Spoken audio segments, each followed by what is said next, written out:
복된 거룩한 주일 하나님의 말씀을 들으려고 모였습니다. 들을 수 있는 귀들이 열려지게 하시고 저희 혀를 예수님의 제자의 혀로 쓰임받도록 허락해 주옵소서. 하나님 말씀하십시오. 저희들이 듣겠습니다. 예수님 이름으로 기도합니다. 네. 9월 달에 창세기를 시작을 했습니다. 4개월 동안을 창세기를 우리가 말씀을 통해서 50장에 대한 말씀을 너무 저도 준비하면서 설교하면서 재밌었고 또 아주 좀 리얼하게 여러분들이 이렇게 은혜를 말할 때마다 감격했고 또 이 말씀을 준비하면서 어, 혼자서 이렇게 많이 울기도 하고 울었다는 게 뭐 초장에서 우는 게 아니라 너무 감격스러워서 이렇게 울기도 했습니다. 오늘 이제 이 창세기 거대한 막이 내리는 장면을 우리들이 잠깐 이렇게 먼저 야곱의 그 죽음을 얘기해야겠죠.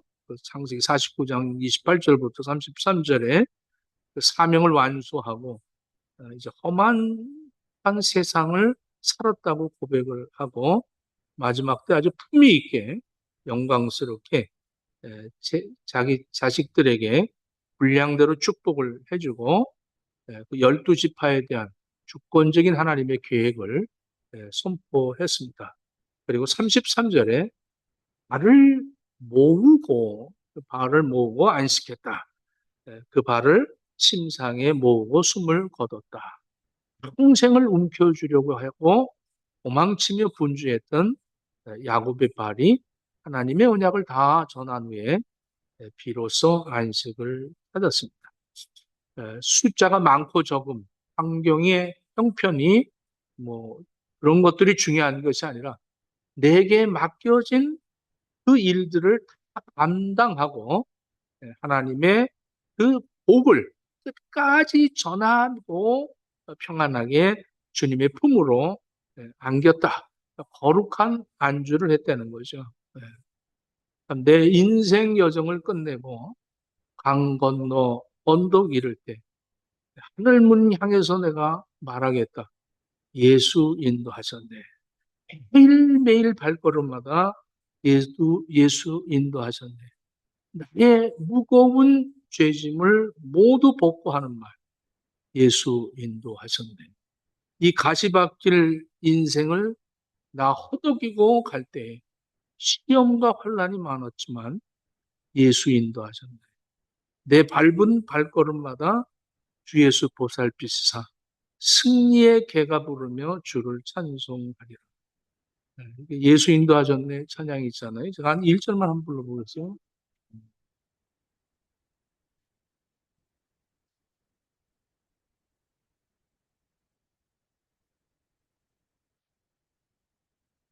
내 인생 여정 끝내요 강 건너 언덕 이를 때 하늘문 향해 말하리 예수 인도하셨네 매일 발걸음마다 예수 인도하셨네 나의 무거운 죄짐을 모두 벗고 하는 말 예수 인도하셨네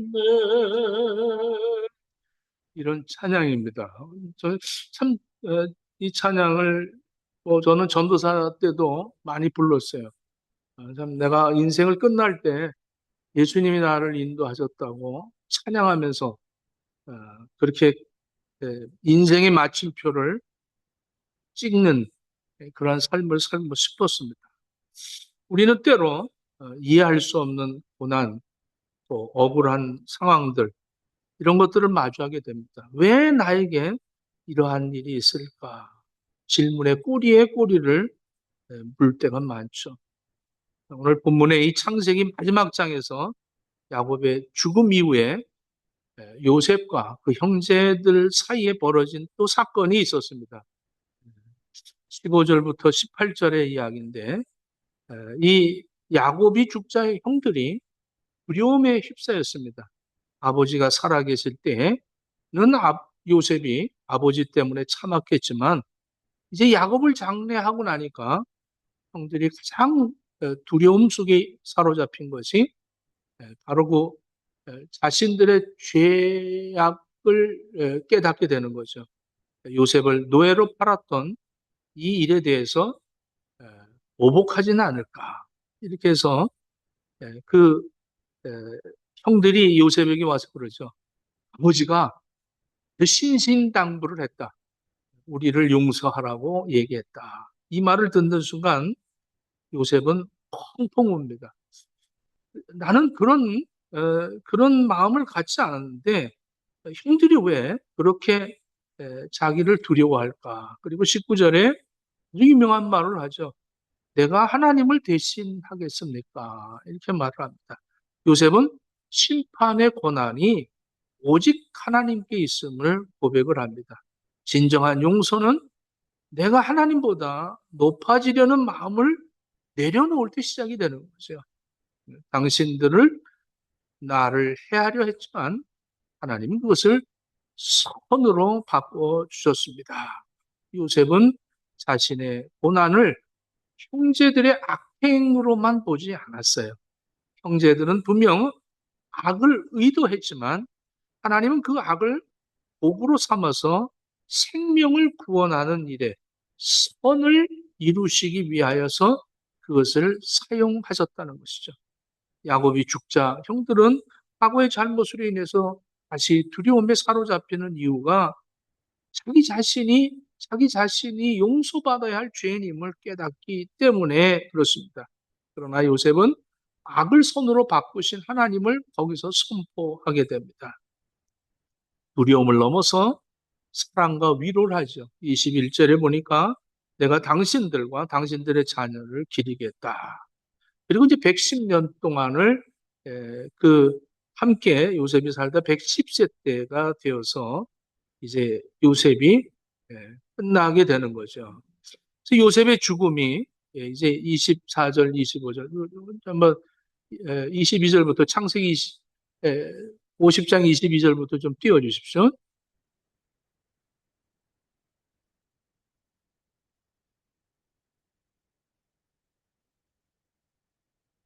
창세기 50장 22절. 예, 참 감사합니다.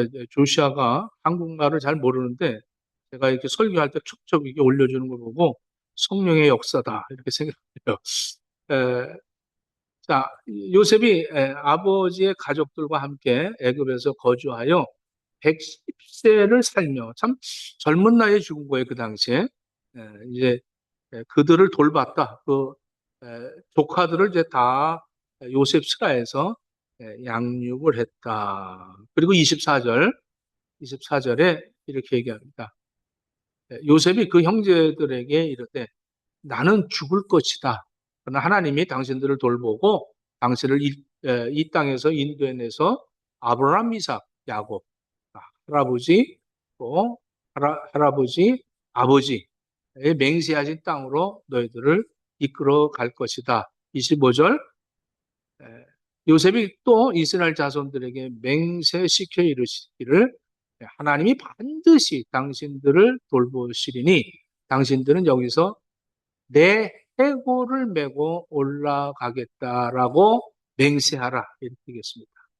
요셉의 죽음은 끝이 아니라 요셉의 죽음의 에, 통해서 해골이 새로운 시작이 되어지는 이런 말씀이죠.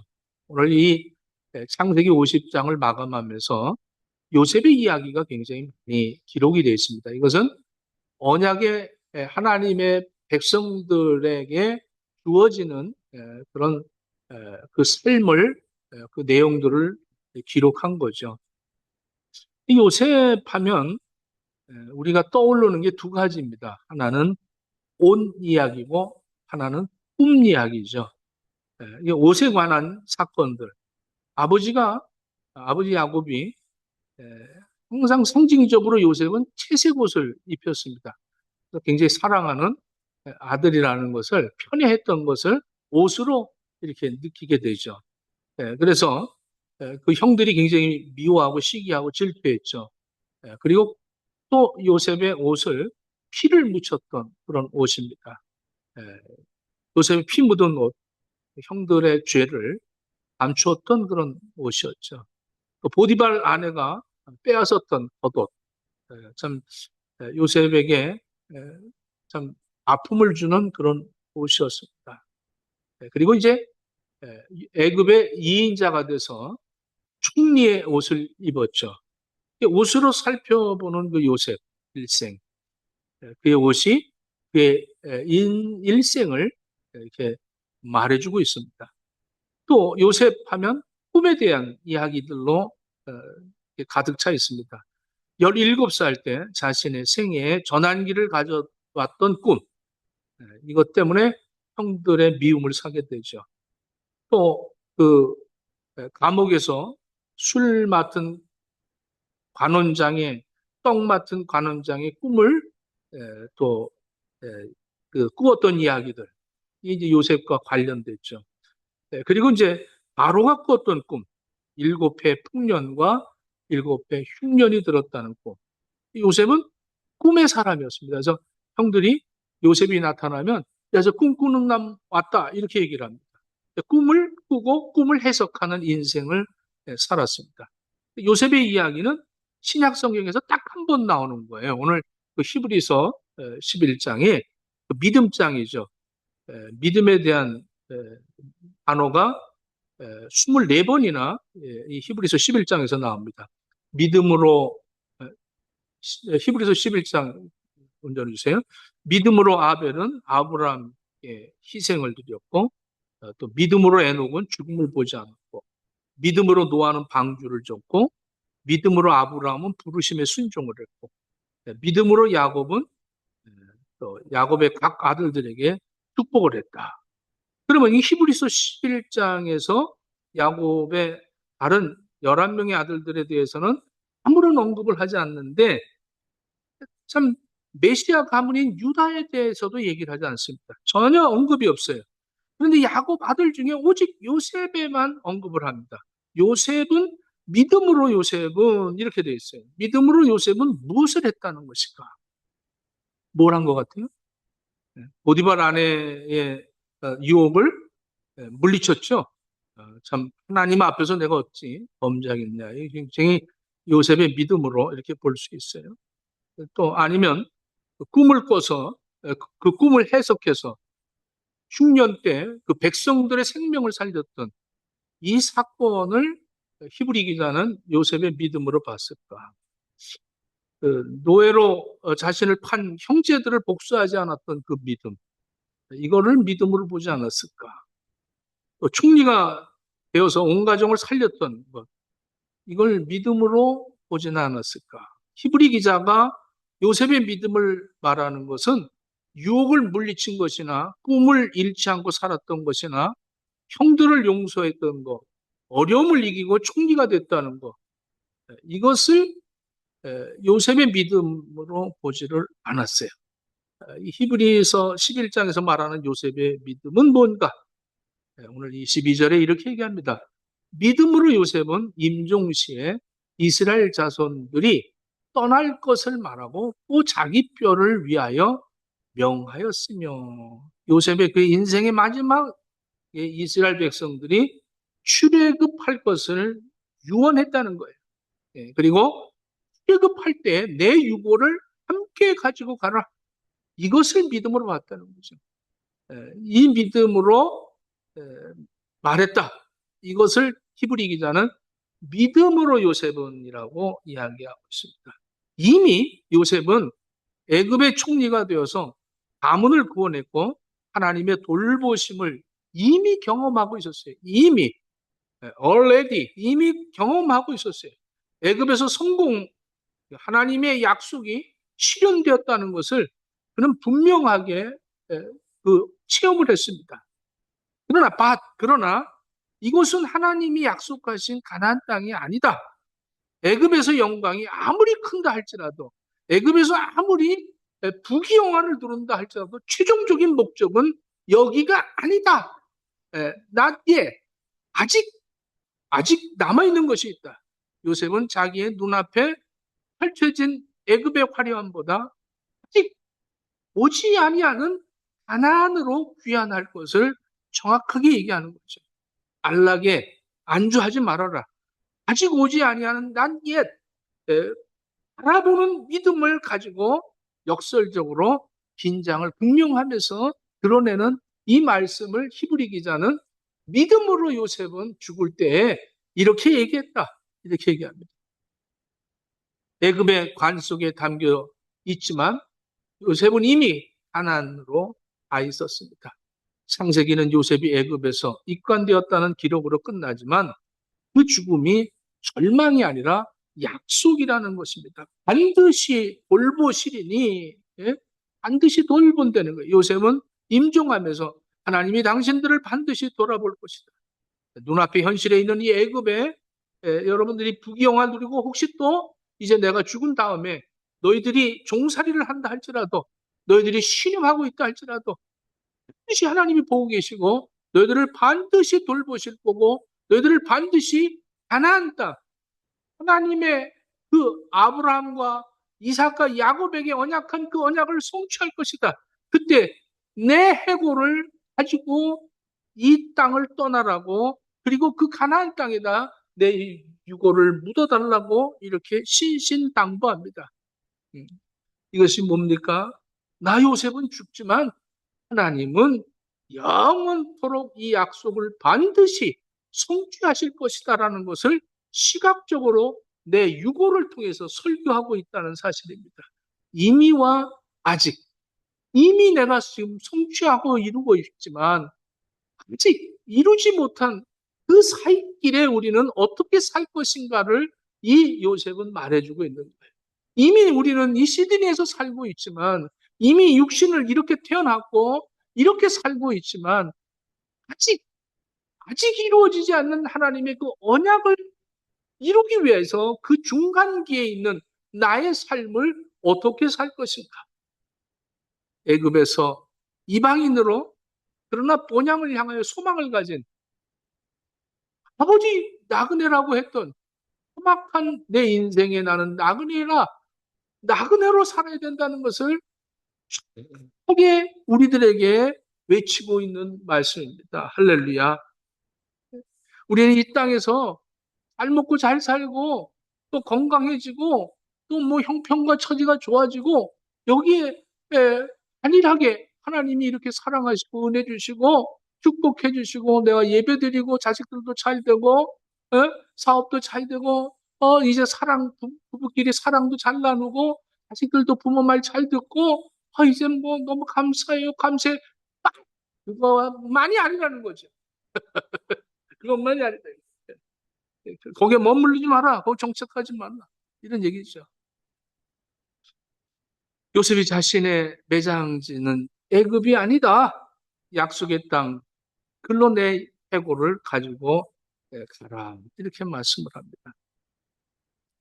반 속에 해골이 계속 복음을 전하고 있는 거죠. 네. 여기는 너희가 머물 곳이 아니다. 하나님이 약속하신 더 나은 본향이 있다. 네. 죽음조차도 하나님의 언약을 막을 수 없다는 거예요. 여러분들, 우리가 세상을 살면서 참 고난도 많고, 아플 때도 많고, 힘들 때도 많고, 참 즐거운 것보다는 슬픔, 어려움, 답답함, 참 이런 것들이 얼마나 많이 있어요. 근데 그걸 저는 이 말씀을 준비하면서 오늘 새벽에도 기도하면서 왜 아플까? 참 아픈 사람들 위해서 기도하면서 왜 아플까? 또 이제 죽을 날이 가까운 사람들을 보면서 참 그 주변의 사람들에게 그 슬픔을 참 어떻게 그렇게 할까? 이렇게 생각을 하면서 기도하는데 그 창세기에 하나님이 그랬잖아요. 너희는 흙으로 왔으니 흙으로 돌아갈 것이다. 죽을 때까지 너희들은 땀을 흘려야 살고 먹을 것이다. 말씀을 성취하고 계시는구나. 이게 느껴지더라고요. 아프면 아플 때 하나님의 언약의 말씀이 나를 통해서 성취되고 있구나. 그래서 거기에 감사하고 순종하는 거예요. 그걸 순종할 때 감사가 되어질 때, 어머, 너 그것도 깨닫니? 하면서 하나님의 또 그 은혜를 덧입혀 주시는 것이죠. 이렇게 해서 우리는 죽는 거예요. 죽습니다. 근데 죽어도 끝나는 게 아니라 말하는 사람들이 있었어요, 성경에. 아벨은, 히브리서 11장 4절에 보니까, 아벨은 믿음으로써 죽었으나, 그 믿음 때문에 죽었대요. 그의 믿음으로 지금도 말한다. 이렇게 얘기합니다. 요셉은 자신의 유고를 통해서 이스라엘 백성들에게 400년이 넘는 시간 동안에 끊임없이 설교를 했어요. 이 애굽에서 계속 이 자기의 백성들에게, 자기 자손들에게 끊임없이 너희들은 여기가 고향이 아니다. 본향으로 돌아갈 것이다. 그래서 이제 출애굽기 13장에 보면 400년이 지난 후에 모세가, 자 한번 출애굽기 13장을 띄워주십시오. 딱 띄워. 그건 여호수아고 출애굽기. 모세가 모세가 요셉의 유고를 가져갔으니 이제 지금 400년이 되어서 하나님이 이스라엘 백성들을 해방시키고 열재앙을 내리고 출발했을 때 모세가 제일 먼저 한 게 뭡니까? 요셉의 유고를 가지고 요셉의 이스라엘 자손으로 단단히 맹세하게 하여 이르기를 하나님이 반드시 너희를 찾아오시리니 너희는 이 유고를 여기서 가지고 나가라 하였음이더라. 이 모세가 그것을 유고를 요셉의 유고를 메고 출발을 했다는 거예요. 그리고 이제 여호수아서 24장 또 띄워주십시오. 조시아니까 조시 알죠? 24장 32절에 또 이스라엘 자손이 애굽에서 가져온 요셉의 뼈를 세겜 땅에 장사하였으니 결국은 요셉의 유고를 세겜 땅에 장사하는 것으로 끝났죠. 요셉의 유고는 죽었지만 설교하고 있는 거예요. 애굽에서 400년 동안 설교했죠. 너희는 영원한 집이 여기가 아니다. 광야에서 출애굽기 13장부터 하나님의 약속은 반드시 움직이고 있다. 이 요셉의 관이 메어서 이 가나안을 향해서 가면서 광야에서 40년 동안 계속 그것을 이렇게 설교를 했다는 거죠. 긴박한 밤, 또 어려운 그런 중에도 요셉의 유골은 구름 기둥, 불 기둥, 이와 이스라엘의 행렬, 계속 그 중앙 안에서 계속 요셉은 하나님의 언약은 움직이고 있다. 동행의 메시지를 전하고 있는 거죠. 하나님의 동행을 요셉의 유골은 그 보는 그 후손들이 요셉도 우리와 함께 움직이고 있다. 하나님은 죽은 자의 하나님이 아니라 산 자의 하나님이시며 수백 년 전의 약속은 지금도 실천하고 있구나. 이것을 설교하고 있는 거예요. 계속. 그의 유골은 계속 설교하고 있는 거예요. 그 비주얼 스토리텔링이라고 있어요. 비주얼 스토리텔링. 이게 시각적 스토리텔링인데요. 2004년에 세계적인 광고 칸 국제 영화제에서 금상을 수상한 광고입니다. 제가 하나 보도록 하겠습니다.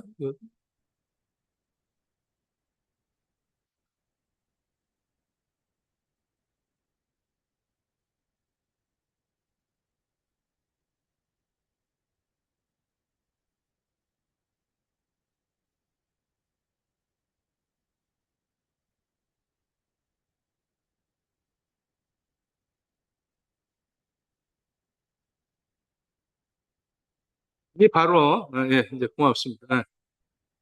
이게 바로 시각적 스토리텔링이라는 거죠. 그러니까 보는 것으로 이야기하고 있다는 거죠. 보여지는 것으로 이야기합니다.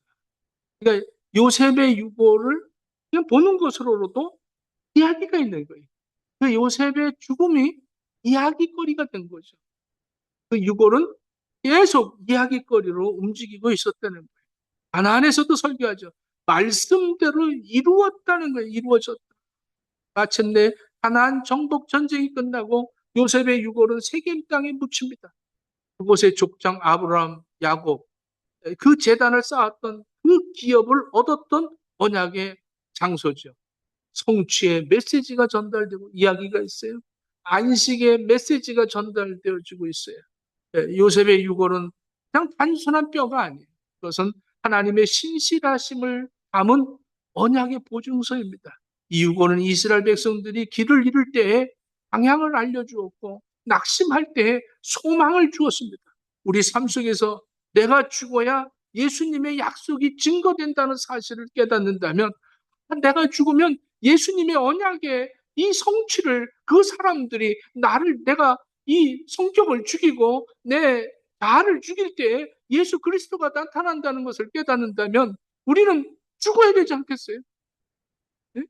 우리 현실 속에서도 예? 너 정말 그렇게 성격이 죽었니? 너를 보니까 하나님이 살아계시구나 이러면서 증거가 되는 거 아니겠어요? 할렐루야. 너 그렇게 힘들고 어렵고 정말 다른 사람 같으면 좌절하고 낙심하고 그렇게 쓰러질 텐데 어떻게 너는 그렇지 않니? 너는 그렇게 하나님을 믿는 그 소망을 사람들이 우리를 보면서 소망적인 하나님을 볼 수 있지 않겠느냐? 이 소망을 품고 오늘도 믿음의 행진을 하는 거예요. 이게 나그네의 삶입니다. 오늘 내가 어떻게 사느냐 이게 중요한 거예요. 내가 오늘 어떻게 누리고 있고 미래가 어떠냐가 아니라 오늘 이미 성취된 것과 성취될 것의 중간에 내가 나그네로서 오늘을 어떻게 살 것이냐가 나그네의 삶인 것입니다. 이미와 아직 사이에 우리는 긴장 속에서 살아가죠. 그리스도인들의 삶은 마치 쓴 여행을 하듯이 오늘 하루도 살아가는 나그네가 되어야 됩니다. 이미 우리는 승리했어요. 우리는 이미 천국을 얻었어요. 이미 그것은 하나님이 약속해 주셨어요. 우리의 죄를 용서하기 위해서 우리 예수님은 2000년 전에 십자가에 죽으시고 부활하셨어요. 우리의 모든 죄값을 치르셨습니다. 다 이루어놨습니다. 예수님은 죽으시면서 다 이루었다고 말씀하십니다. 이미 이루어진 것이 있어요. 그러나 아직 이루어질 것이 있다는 거예요. 그 사이에 우리는 이 승리의 확정과 성령의 보증이 있고 그렇지만 우리는 이것을 알고 있으면서 우리는 자부심을 가진 나그네입니다. 나는 이미 성취된 성공 하나님의 말씀이 성취된 그 언약이 있다. 그러나 지금 이루고 있다. 이루어질 것이다. 그러나 나는 오늘 하루도 내가 그래서 이 땅에서 내가 여기서 안주하고 그렇게 사는 것이 아니라 나는 이 나그네로서 내가 지나가면서 하나님의 언약이 선포되어지는 이런 삶을 살기 위해 내가 죽어야 된다. 이 자부심을 갖고 살아야 되지 않겠어요? 네. 안주하지 않는 삶, 거룩한 불편함이 있죠, 우리에게. 이 세상을 살면서 나그네로 살려면 정말 참 불편한 것들이 많습니다. 음, 쾌락으로 채워지지 않는 내 영혼의 갈증도 있고, 참 우리는 하늘에 속한 자이기 때문에 분명한 그런 어떤 증명하는 그런 신호들이 있어요. 그 C.S. 루이스 목사가 이런 얘기를 했어요. 이 세상에서 채워지지 않는 갈망을 느낀다면 그것은 우리가 다른 세상을 위해서 만들어졌기 때문입니다. 이렇게 얘기를 하더라고요. 그래서 굉장히 공감을 했어요. 우리의 세상을 위해서 만들어진 것이 아니라 하나님의 나라를 위해서 만들어졌기 때문에 세상에서 채워지지 않는구나. 나그네의 삶이 바로 이미와 아직 사이에서 이 본향을 향하는 사모하는 마음으로 살아야 된다. 그래서 히브리서 11장 16절에 더 나은 본향을 사모했다는 거예요. 우리의 시선은 늘 끝 종말을 향해서 가고 있다는 거예요.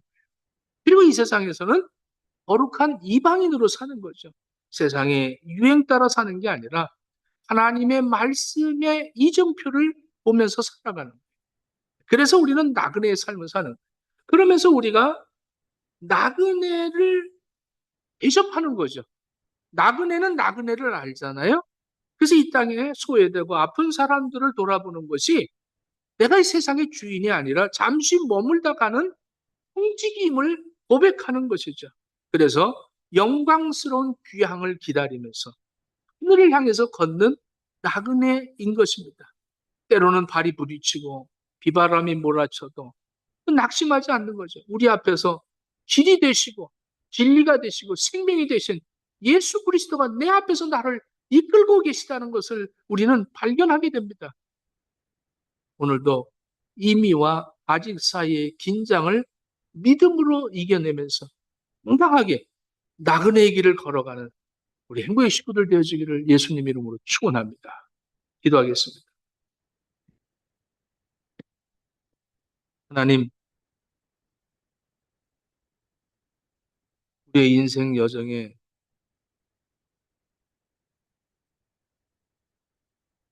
하나님이 길이 되어 주시고 이미 성취하신 것과 아직 이루실 하나님의 언약의 말씀을 우리가 붙들고 나그네의 삶을 살아가며 거룩한 고민을 하고 거룩한 아픔을 체험하며 응당하게 하나님의 언약의 백성으로 나의 인생 여정을 끝낼 수 있는 우리 행복의 식구들 다 되어지도록 허락해 주시옵소서. 예수님 이름으로 기도합니다. 아멘.